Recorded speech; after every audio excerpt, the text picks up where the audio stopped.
everyone. My name is Diana Petty. I currently live in Scottsdale, Arizona.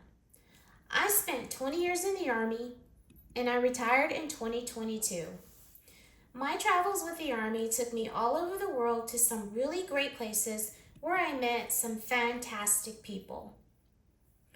As a believer in lifelong learning, I am pursuing a degree in museum studies, where one day I hope to work on staff as a museum curator. Some of my favorite things are food, music, and travel, in no particular order. This is my cat, Ollie. Ollie also loves food, music, and travel. But for him, the food comes first, and he travels from the couch to his window perch. The heritage location I want to share with you is from my 2024 trip to Kuala Lumpur, Malaysia. While there, I visited the Batu Caves, a Hindu pilgrimage site.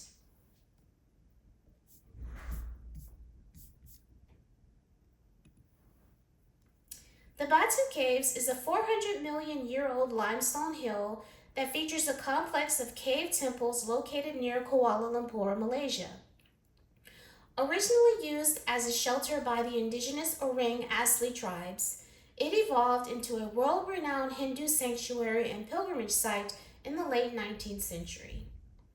The history of this iconic cultural landmark is marked by several pivotal milestones. Pre-1800s, the massive limestone caverns were utilized as natural shelters by the indigenous Timuan people.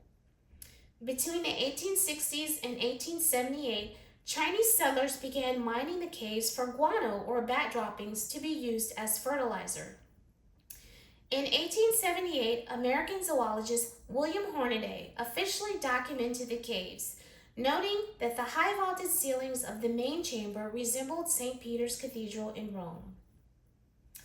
In 1890, a prominent Indian Tamil trader was inspired by a vision to establish a Hindu shrine inside the caves. He noted that the shape of the main entrance resembled a veil, the sacred spear carried by Lord Murugan.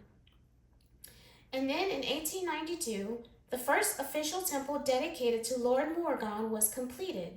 The annual Thaipusam festival commenced in 1892, beginning a decades-long tradition of Hindu pilgrimage.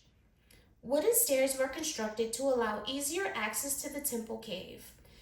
These would eventually be replaced by concrete stairs, which were painted in bright, vibrant colors in 2018. The Batu Caves is not a UNESCO World Heritage Site. Although the Malaysian government has nominated the site many times, the caves ultimately failed to meet UNESCO's very specific structural, architectural, and ecological criteria to qualify for the Global Heritage List.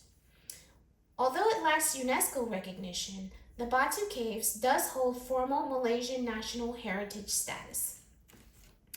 On my trip to the caves, I noted that there were so many people coming there to practice their Hindu religion and for cultural purposes.